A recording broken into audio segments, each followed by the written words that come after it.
जीवन ईश्वरीय उपहार है और इसका स्रोत स्वयं जीवन है। जीवन का स्रोत कुछ और नहीं, जीवन है, महनीय जीवन। ये जो भगवान की उत्तम कृति है, ईश्वर की कोई उत्कृष्टतम कृति है, तो वह मानवी देह, मानवी जीवन है। दुर्लभो मानुषो देहो देहिनाम क्षण भंगुरा। इसलिए कोई बहुत महत्वपूर्ण बताई गई है वस्तु। यहाँ जो विद्यमान है पदार्थ, जो भाषित हैं, कल्पित हैं, रूपायित हैं, जिनकी परिभाषा की जा सकती है, जो अनुभूत होते हैं, जो हमारे भान ज्ञान संज्ञान में रहते हैं, उन सब में जो कुछ भी है, उस सब में कोई महत्वपूर्ण है, श्रेष्ठतर है, महत्तर है, तब वे मानवी देह। जिसके लिए भगवान शंकराचार्य ने कहा मनुष्यत्वम, मनुज होना, मानवीय संवेदनाओं के साथ जीना बड़ी बात है।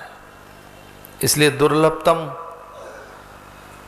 कि क्या दुर्लभ है, ऐसा बहुत दुर्लभ कुछ बताया गया, तो बताया कि मनुष्य होना बहुत दुर्लभ है। इस धरती पर जितने प्राणी हैं निश्चित रूप से वो आदरणीय हैं, क्योंकि सभी तो ईश्वर की रचना है। जो जैव जगत है, जो कुछ भी यहाँ है, पर्वतों के रूप में, धरती, अंबर, अग्नि, जल, आकाश, वायु के रूप में, जितने पौधे, पल्लव, पात, औषधियाँ हैं, रत्न हैं, धातुएं हैं, रस रसायन हैं, सभी बड़ा मूल्यवान हैं। पर देखा जाए तो उनमें अभिव्यक्ति की स्वतंत्रता नहीं। पूरी प्रकृति में जहाँ सुंदरता है, शोभा है, महत्ता है, उसकी कोई गुणवत्ता, अर्थवत्ता है, सारवत्ता, अत्यंत को उपयोगी है, लाभप्रद है, सुखप्रद है, या जीवन के लिए बहुत आवश्यक है। पर जितना जितना महंगा कोई पदार्थ इस धरती पर है, तो वो मानवी देह है। रसायन, धातुएं, अन्न, जल, अग्निवायु, अंबर, निहारिकाएं और अनंत आकाश से आने वाली ऊर्जा, ओज, धरा की गंध, या कि जल की आर्द्रता, अग्नि की दाहकता, बहुत महंगा है सब कुछ, बहुत मूल्यवान है, अत्यंत आदरणीय है। पर ईश्वर की कोई कृति, ईश्वरीय कोई ऐसी उत्कृष्टतम रचना जिसमें स्वयं ईश्वर दिखता हो, कोई है तो वो मयूर, चकोर, मीन, भृंग, कुरंग, बहुत आकार वाला हाथी, धारने वाला सिंह, या विशैले भुजदर भुजंग नहीं है। वो केवल मनुष्य है जो बहुत महनीय है। अन्य भी आदरणीय पदार्थ, पर कोई बहुत आदरणीय पदार्थ तो मानवीय जीवन है, मनुजता, मानवीय संवेदना, जिसके लिए कहा देह देवालय है। ये तो मनुष्य की जो देह है उसे देवालय कहा गया कि ये देवालय है। और वेद भी कहता है मनुर्भव, अरे मनुष्य तू मनुष्य बन। तो कोई जो मेरा एक विषय है जिस पर मैं लगातार बोल रहा हूँ कि कैसे जीवन का प्रबंधन करें, उसका आरंभ करने से पहले मुझे कुछ पंक्ति याद आती हैं, बहुत पुरानी मेरी पंक्तियाँ, कि आदमी के पास है आदमी, पर कितना अकेला है आदमी, चारों ओर आदमी, आदमी आदमी, अरे बहुत आदमी, इधर आदमी उधर आदमी, पर कुछ कहता है आदमी कि अब नहीं है आदमी, बहुत कठिनता से दिखता है आदमी, अब कहाँ रह गए आदमी। ऐसा न कहे आदमी, सच में बहुत हैं अभी आदमी, तुम पहले बनो आदमी तो कुछ दिखेंगे आदमी, तुम पहले बनो आदमी तो दिखेंगे आदमी। एक जीवन प्रबंधन के लिए एक सकारात्मक सोच आपको रखनी होगी। ये सच है कि कुछ चीजें जो व्याकुल करती हैं वो कठिनाइयां पैदा करते हैं, अथवा वो सीधे सीधे हमें आंदोलित करती हैं, उद्वेलित करती हैं। सच में कुछ ऐसा है जो बड़ा अप्रिय है, कुछ ऐसा निश्चित रूप से हमारे आसपास घटित होता रहता है जो हमें व्याकुल करता या हमारी संवेदनाओं को आहत करता या हमें गहरे द्वंद्व और भारी संशय पैदा करता है। ऐसा है, और ये उनके साथ होता है जो जागरूक हैं, जो सचेत हैं, स्वयं के प्रति गंभीर हैं, जीवन के प्रति, उनके साथ ऐसा होता है। जो बहुत जड़ हैं, निरे संवेदनहीन हैं, उनके साथ तो कुछ नहीं होता। लेकिन जिनमें जागरूकता है, जीवन के प्रति गांभीर्य है, जो सच में किसी उद्देश्य की पूर्ति के लिए, लक्ष्य की सिद्धि के लिए बहुत चौकन्ने होकर जीवन जीना चाहते हैं, उनमें कहीं द्वंद्व जरूर पैदा होता है। क्योंकि हमारे आसपास जो घटित हो रहा है वो सारा प्रिय नहीं है, वो बड़ा अप्रिय है। उसमें बड़ी नाटकीयता है, उसमें बड़ी व्यावसायिकता है, उसमें पूरा उद्योग दिखाई देता है, कभी पूरा वाणिज्य व्यापार दिखाई देता है, कभी पूरा का पूरा बाजार दिखाई देता है। लेकिन अगर एक ठीक सोच हमारे पास है, एक ठीक सोच, एक सकारात्मक चिंतन हमारे पास, एक पॉजिटिव चिंतन थिंकिंग हमारे पास है, तो ध्यान रखना इस सारे में से आप व्याकुल होते हुए भी लक्ष्य तक पहुंच सकते हैं। जीवन प्रबंधन के लिए जहां मैंने कल विचार की बात कही, संवेदनाओं की बात कही, आज मैं एक बात सीधी सीधी कहना चाहता हूं कि अगर हम दूरदर्शी हैं, अग्रसोची हैं, तो जिसे कहेंगे विजनरी, एक विजन क्लियर रखना होगा कि आखिर हम होना क्या चाहते हैं, हम यथार्थ में पाना क्या चाहते हैं, हम किस ढंग से जीना चाहते हैं। तो एक अगर हमारे सामने स्पष्ट है दृष्टि, हमारी दृष्टि स्पष्ट है, तो फिर आसानी हो जाएगी। क्योंकि फिर ये मेला दिखेगा, इसमें से आसानी से निकल जाओ। मेला, मैं साधु की जब बात करता हूं तो साधु माने कोई काषाय वस्त्रधारी, त्रिपुंडधारी, हाथ में चिमटा, सोटा या कमंडलू, मुंड जिसका मुंडित है, नहीं। साधु वो एक निश्चित रूप से साधु है। बस साधुता और या संन्यास्त या साधुत्व कई बार वस्त्र सापेक्ष नहीं होते। कोई साधुता वस्त्र सापेक्ष नहीं है कि बस वस्त्र है तो यहाँ साधुता, तो वो इतनी कमजोर नहीं है, वो इतनी दुर्बल नहीं है, या कि वो बिल्कुल वस्त्र सापेक्ष नहीं है। लेकिन हाँ, चूंकि चिन्ह से दिखता है, लिंग से दिखता है, लक्षण से दिखता है, व्यवहार से दिखता है, प्रकृति से दिखता है, कई बार वस्त्र से दिखता है, तो हम कहते हैं साधु। पर एक बार ऐसा हुआ कि एक मेले में से साधु निकला, वहीं से मनचले बालक निकले, युवक, तरुण, किशोर, वृद्ध, और तो मेले में से भिक्षा, पता नहीं था साधु को कि आज मेला है और उसे गांव में भिक्षा लेने जाना था।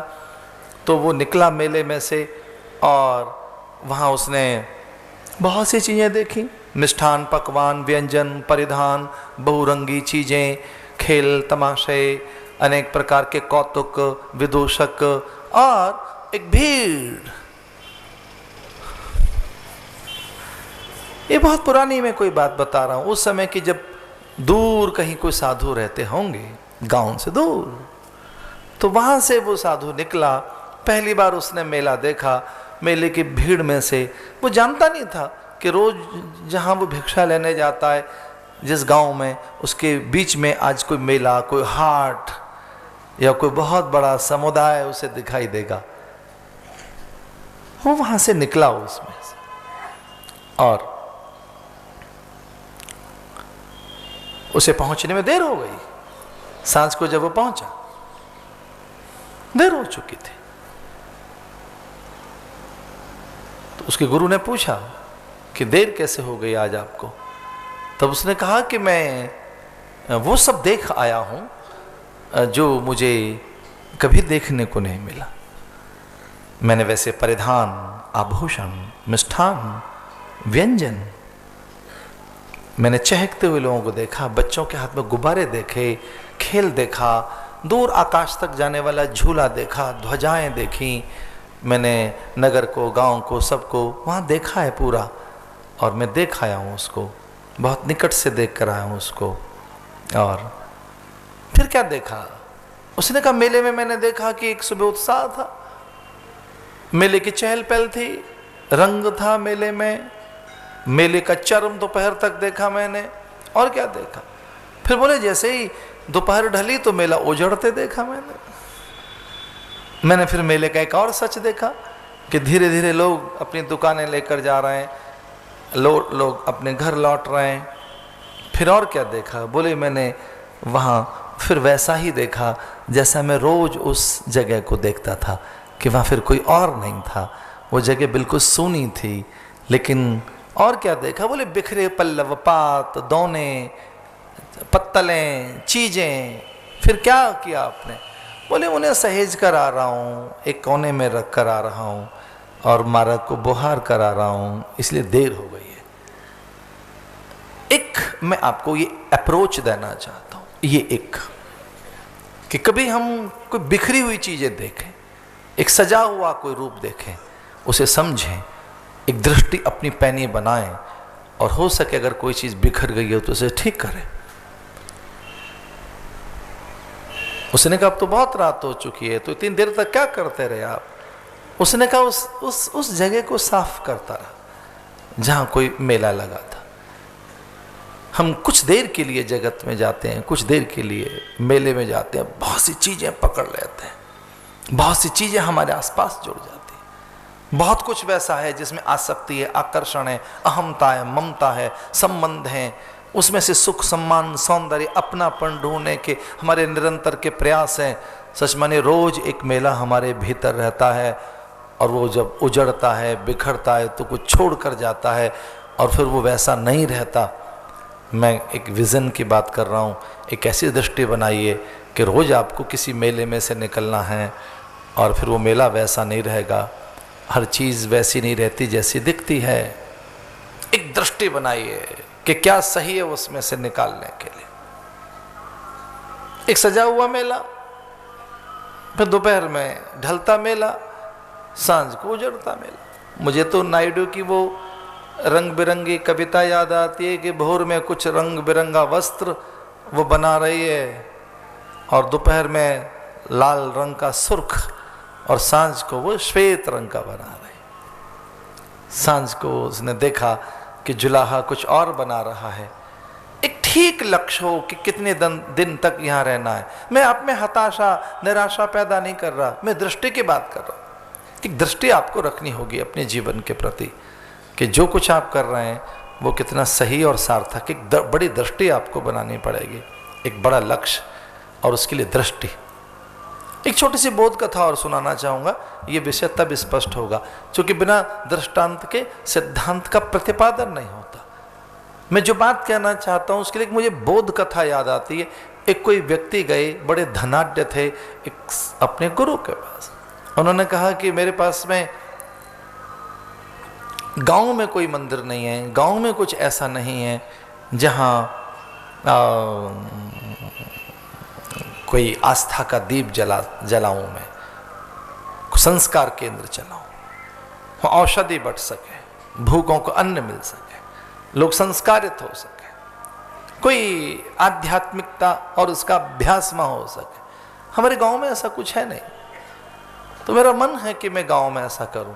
संयोग से मैं जहां रहता हूं नगर में, वहां भी ऐसा कुछ नहीं है। दूर एक मंदिर है, तो गुरुदेव मैं 2 मंदिर बनाना चाहता हूं, एक गांव में, एक मैं नगर में बनाना चाहता हूं। मैं तो प्राय नगर में ही रहता हूं, तो नगर के मंदिर में मैं प्रणाम करने चला जाया करूंगा। मेरे मित्र, मेरे परिजन नगरवासी, और एक गांव में चूँकि वहाँ पैदा हुआ हूँ, मेरा ऋण है उस गांव की माटी के प्रति, मुझे कृतज्ञ रहना चाहिए। एक गांव में मंदिर बना हुआ है, गुरु ने अनुमति दी, अच्छी बात है, अर्थ का उपयोग करो, सदुपयोग करो। बहुत धन है तो उससे दूसरों को लाभान्वित करो, शुभ कर्म करो, अच्छा संकल्प है। 2 मंदिर बन गए, और लेकिन वो फिर आया कोई 6 महीने के बाद फिर से गुरु के पास। तो गुरुदेव ने सहसा पूछ लिया कि आपके मंदिर, वहाँ के मंदिर में धर्म अनुष्ठान, अन्न अक्षर औषधि की योजनाएं, वहाँ से संस्कार दान, अभय दान, लोगों को उत्साहित करना, लोगों को सत्कर्मों के लिए प्रेरित करना, उनके भ्रम भय और निराशा को छीनने की योजनाएं सब ठीक चल रही हैं ना। आपके मंदिरों के माध्यम से लोगों की आस्था, श्रद्धा, विश्वास सब जीवंत है ना। वहाँ भूखे को अन्न मिलता है ना।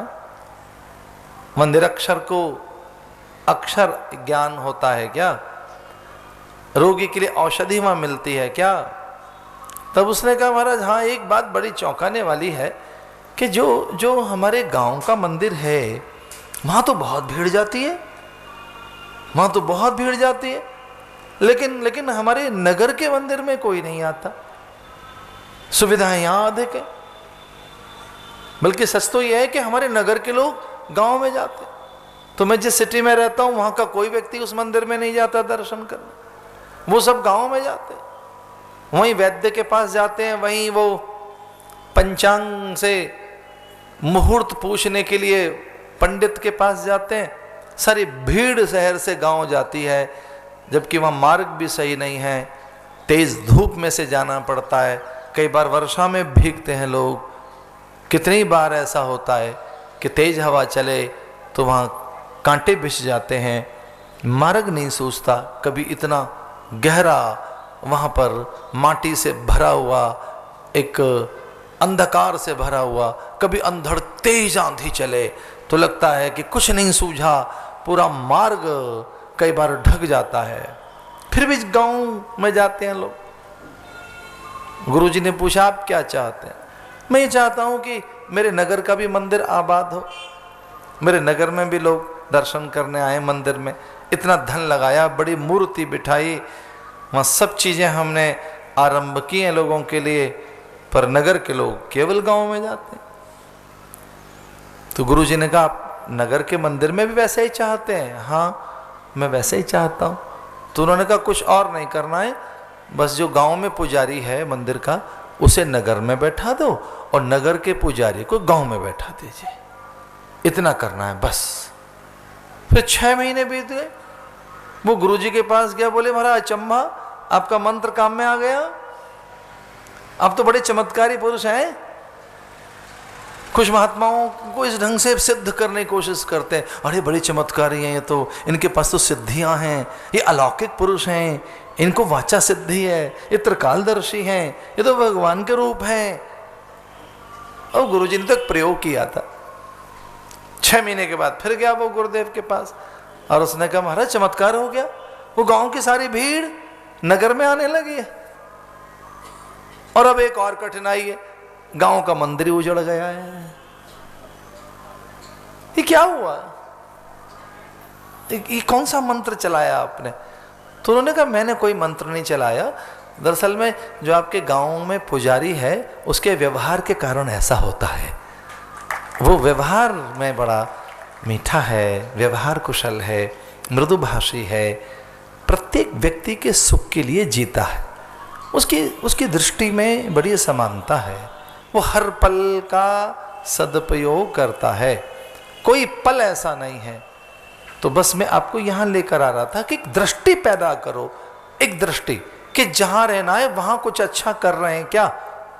तो आइए मैं जीवन प्रबंधन के लिए एक सूत्र देता हूँ कि क्या जीवन में कोई उत्पादकता है, क्या जीवन में कोई प्रोडक्टिविटी है, क्या अपने द्वारा कुछ उत्पादन हो रहा है, क्या अपना जीवन उपयोगी है दूसरों के लिए, वो उत्पादक है, उसकी कोई उपयोगिता है, उसकी कोई उपादेयता है, क्या उससे कुछ दूसरों का हित सिद्ध हो रहा है, क्या कुछ अच्छा हम कर पा रहे हैं। तो एक ये जीवन प्रबंधन के लिए है। सारा खुद अपने खर्च करने के लिए नहीं है, सारा सब अपने लिए नहीं है, तो कुछ उपयोगी बने, कुछ आपके द्वारा बने, समाज के लिए कुछ दिया जाए। तो एक बड़ा विजन आपको बनाना होगा, एक दृष्टि बड़ी रखनी होगी कि अगर मेले में से मुझे निकला है तो बिखरे मेले को कैसे ठीक करना है, नदिया के तट पर पहुंचा हूं तो वहां के तट मजबूत हैं कि नहीं, सरोवर के आसपास कमल खिल रहे हैं कि नहीं। और एक बड़ी दृष्टि बनानी होगी, ऊंची ईश्वरीय दृष्टि। भीतर ईश्वर बैठा है, आपके और कुछ लोग थे यहाँ इस धरती पर जिन्होंने खेत खलिहानों की चिंता की, जलाशय झील दरिया की चिंता की, हिमालय की हरितिमा की चिंता की, दूसरों के लिए चिंता की। एक इसका अर्थ ये कि बड़ी दृष्टि पैदा करो, और जहाँ कुछ बिखरा हुआ है उसे ठीक करने के लिए अपने आप जहाँ है वहीं एक दुनिया, वहीं एक मेला और वहीं एक मंदिर बना दें। आप एक चलते फिरते आप तीर्थ बन जाएं। आपके पास से कोई निकले तो लगे कि हाँ हम तीर्थ के दर्शन कराए। एक बड़ी उपयोगिता आपके द्वारा सिद्ध हो। कुछ जैसे मुझसे कोई पूछे, प्रश्न बड़ा बेतुका है पर मैं ही करता हूं कि कोई सन्यासी की भी कोई प्रोडक्टिविटी है क्या? साधुओं की भी कोई उत्पादकता है? सन्यास से भी कुछ उत्पादन होता है क्या? आप भी कुछ पैदा कर रहे हो? कुछ आपसे भी, आपका भी कोई प्रोडक्ट है? हाँ, मुझे लगता है जो सभ्य लोग हैं, शिष्ट लोग हैं, संस्कारवान लोग हैं, वो धरती पर अच्छा वातावरण बनाते हैं, एक अनुशासित वातावरण बनाते हैं, एक संयमपूर्ण जीवन वो जीते हैं और उसका एक प्रभाव रहता है। तो जीवन प्रबंधन के लिए एक दूरदृष्टि पूरी, और जहाँ पर रह रहे हैं वहीं कुछ अच्छा करने के लिए अपने आस पड़ोस को, अपने वातावरण को सुंदर बनाने का अभ्यास करें। एक इसके साथ जुड़ती चीज और कहता हूं, मितव्ययी बने आप, ज्यादा खर्चीले न बने। एक जीवन प्रबंधन के लिए ज्यादा अपने ऊपर बहुत खर्च मत करो। सारा समय, सारी चीजें अपने लिए नहीं, उसमें से कुछ दूसरों के लिए भी हिस्से रखो। कुछ ज्यादा खर्च मत कर डालो, सब चीजें अपनी भी और दूसरों की भी। जैसे बहुत समय अपने ऊपर ही मत लगाओ अपना, कुछ समय दूसरों के लिए भी रखो, और अपने ऊपर लगा रहे हो तो वो उपयोगी हो, पूरे समय का सदुपयोग हो। समय को ज्यादा खर्च मत कर देना, अर्थ को ज्यादा खर्च मत कर देना, अवसर ज्यादा खर्च मत कर देना, ऊर्जा को ज्यादा खर्च मत कर देना, उसे बचा के रखना। कुछ लोग मितव्ययी नहीं होते, बहुत खर्चीले होते हैं, बहुत खर्चीले कि जी हम तो खर्चीले नहीं है, हम तो कुछ भी खर्च नहीं करते। जीवन ऊर्जा को कैसे बचा के रखा जाए? इस धरती पर हम सब जो मनुष्य हैं बहुत महंगे पदार्थ हैं, लाइफ से ऊंची कोई चीज़ नहीं है। इसलिए मुझसे किसी ने एक बार पूछा कि सबसे बड़ी हानि क्या है इस धरती पर, तो मैंने कहा उससे कि मानवीय संवेदनाएं खत्म हो जाएं, इससे बड़ी और कोई हानि नहीं है इस धरती पर। मानवीय संवेदनाएं खत्म हो जाएं, यही एक हानि है। मनुष्य का मिटना सबसे बड़ी हानि है। इसलिए सहेज के रखें अपनी संवेदनाएं, बहुत खर्च न कर दें, मितव्ययी बने। इसको इस रूप में भी देखा जा सकता है कि भाई धन भी बचा के रखें, पदार्थों को भी बचा के रखें, थोड़ा समय बचा के रखें। सब चीज़ें अपने लिए नहीं है, दूसरों के लिए भी हैं। एक दृश्य मैंने एक जगह देखा, दातुन के लिए किसी ने एक टहनी पूरी तोड़ ली, एक पूरी टहनी तोड़कर, और वो बहुत छांटता रहा उसमें से कितनी दातुन चाहिए, तो इतना बड़ा एक टहनी तोड़कर उसमें से सारे पत्ते तोड़ते तोड़ते और इतनी सी दातुन निकाली। एक दृश्य और देखा कि बेल पत्ते चाहिए तो पूरी टहनी तोड़ ली 2 बेल पत्ते के लिए।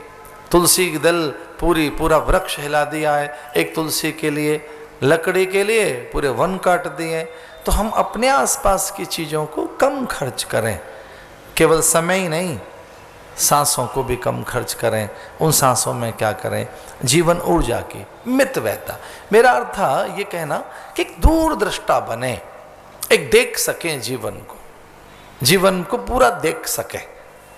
अब एक और बात है, थोड़ी सी अलग तरीके की बात कह रहा हूं। आप पावर चाहते हो, स्ट्रेंथ चाहते हो? जीवन से क्या चाहते हो? आप पावरफुल बनना चाहते हो? अपने जीवन में स्ट्रेंथ चाहते हो? क्या चाहते हैं आप? जब पावर आपके पास आती है तो कई बार भ्रष्टता भी पैदा होती है, अनियंत्रित होता है, व्यक्ति अराजक होता है, उन्मादी बनता है, निरंकुश बनता है। जब केवल बहुत पावर आती है, क्या बनना चाहते हैं आप पावरफुल बनना चाहते हैं, प्रभावशाली बनना चाहते हो अपने जीवन में, या स्वभाव की सिद्धि करना चाहेंगे, या स्वरूप की सिद्धि करना चाहेंगे, या अपने आसपास में अपने स्वरूप को और अपने आप को संभाल के रखना चाहेंगे? आप बहिरंग प्रभाव चाहते हैं या स्वभाव चाहते हैं? तो कुछ लोग बहुत बड़ा प्रभाव अपने आसपास, एक बड़ी आभा अपने आसपास खड़ी रखना चाहते हैं, एक फेक अपनी इमेज बना के रखना चाहते हैं, बड़प्पन की, हम बड़े दिखें, हम बहुत सुंदर दिखें, हम बड़े प्रभावशाली दिखें, हमारे आसपास एक बड़ी रचना दिखे। तो कुछ लोग केवल प्रभाव मंडल के लिए, आभा मंडल के लिए, बहुत शक्तिशाली बनने के लिए, आकर्षक बनने के लिए, या बहुत अधिक बड़ा बनने के लिए लगे हैं।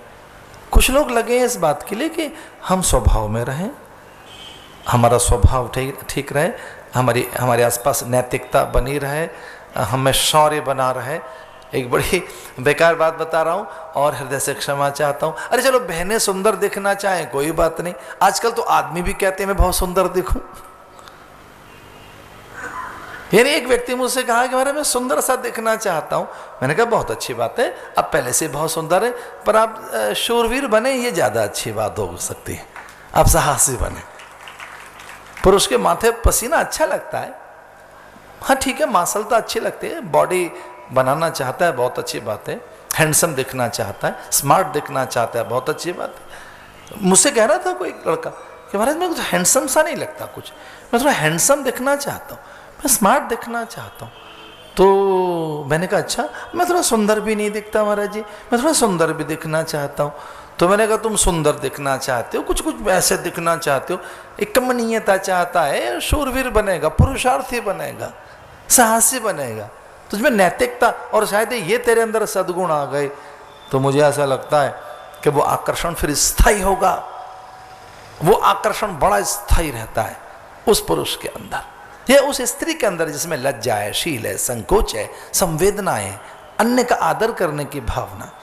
तो हम तो बहुत सुंदर दिखना चाहते, तो बहुत सुंदर आप दिख सकते हैं, आप में अगर लज्जा है, शील है, संकोच है, परंपराओं का निर्वहन करते हैं, मूल्यों को कभी आप चोट नहीं पहुंचाते, सिद्धांतों की कभी आप उपेक्षा नहीं करते, अतिक्रमण नहीं करते, केवल एक चीज बहुत सुंदर दिखे, हाँ हो सकता है एक क्षणिक, कुछ एक मोमेंट्री आप एक अट्रैक्शन पैदा कर लें अपने आसपास, लेकिन एक स्वभाव अच्छा बने और एक है प्रभाव।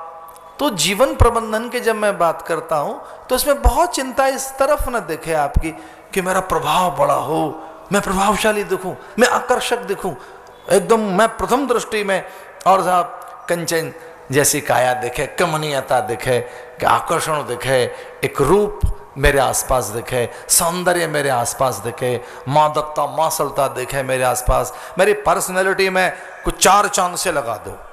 आजकल ऐसी बहुत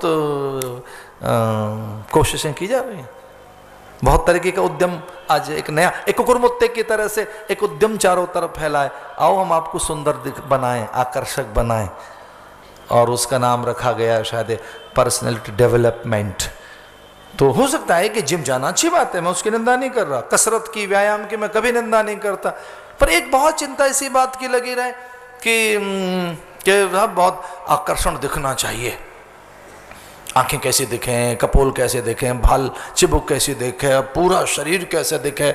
और लोग एक आदमी तो इसी बात को लेकर परेशान है कि हमारा क्या करें, हमारा तो पेट ही पतला नहीं होता है, और देखो कमाल हो गया, अभी पेट का पतला होगा। तो एक तो विज्ञापन ही ऊट पटांग मुझे किसी ने दिखाया, तो वो विज्ञापन में ये था कि देखो अब हम समंदर के पास जा सकते हैं, पहले नहीं जा सकते थे, और आंखों में आंसू आ गए कि मैं पहले समंदर नहीं जा सकती थी, लेकिन आज मैं समुद्र जा सकती हूँ, मैं पहले नहीं जा सकती थी समुद्र, क्योंकि मैं पहले मुझे लज्जा आती थी, पहले मुझे अपने से डर लगता था, क्योंकि मैं वैसी नहीं थी, मुझे क्षमा कर दें। वो पश्चिम का एक विज्ञापन हमारे भारत में दिखाया जा रहा है, जो पेट पतला नहीं है हमारा, हमारी सारी चिंता इस बात की अगर है कि पेट पतला नहीं है, हम सुंदर से नहीं है, अच्छी बात है, एक व्यक्तित्व तो हमारा आकर्षक होना चाहिए, ये जो स्थूल व्यक्तित्व है ये आकर्षण पैदा करता है जीवन में। एक व्यक्तित्व, स्थूल जो व्यक्तित्व है ये बहुत आकर्षक होना चाहिए, ये दूसरों में बहुत बड़ा आकर्षण पैदा करता है।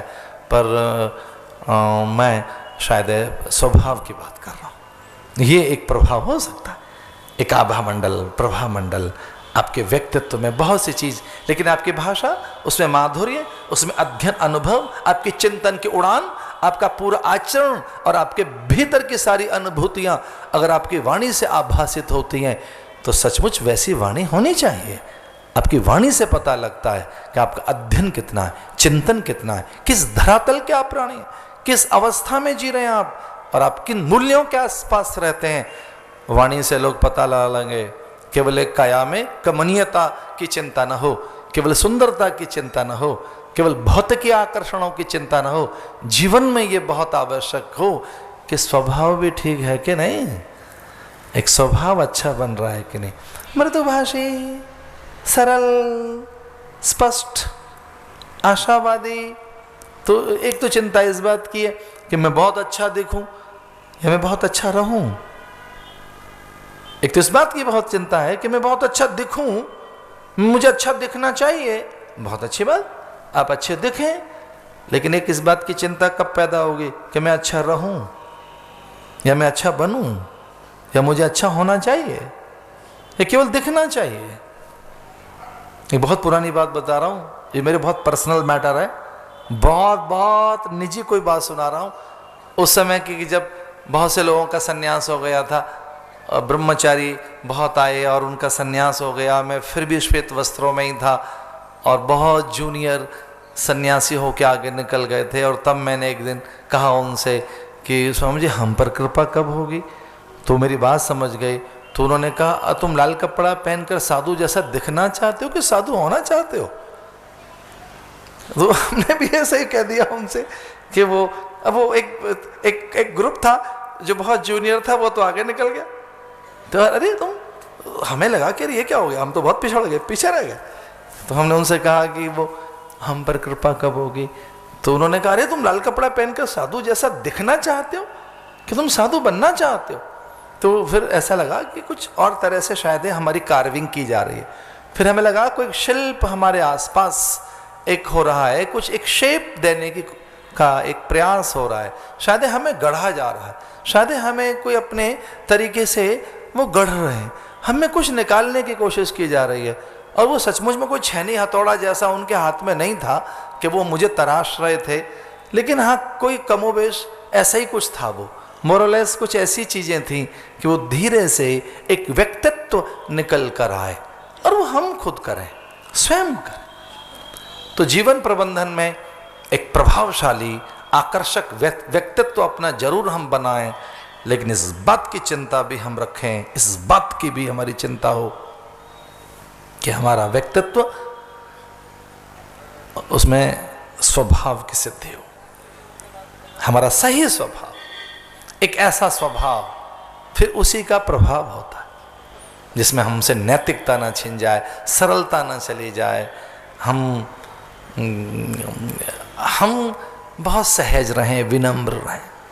ये कुछ अंग्रेजी के 2-3 शब्द हैं, जैसे लीनियंट रहें, पोलाइट रहें, सॉफ्ट स्पोकन हो, कमिटेड हो, लॉयल हो, एफिशिएंट हो। ये मालूम ये चीजें हम में हैं कि नहीं जीवन प्रबंधन के लिए? ये कुछ हैं हम में चीजें, एफिशिएंट हैं हम, पंक्चुअल हैं, हम्बल हैं, पोलाइट हैं, क्वाइट रहते हैं, रिएक्ट तो नहीं करते, एकदम भीषण प्रतिक्रियाएं तो हमसे पैदा नहीं होती, एकदम तो दूसरों को आहत नहीं कर देते, कुछ ऐसा तो नहीं कर देते कि दूसरे एकदम व्याकुल हो जाते हो, विचलित हो जाते हो, अस्त व्यस्त अफरा तफरी तो नहीं कर देते दूसरों के द्वारा, दूसरों के मन में या खुद भी अपने आसपास एकदम अफरा तफरी तो नहीं हो जाती। तो कितने संतुलित हैं, कितने संयत हैं, कितने सभ्य हैं, कितने विनम्र हैं, कितने मृदुभाषी हैं और कितने अधिक हम निकट रहते हैं मूल्यों के, हम कितने सिद्धांतों के आसपास रहते हैं।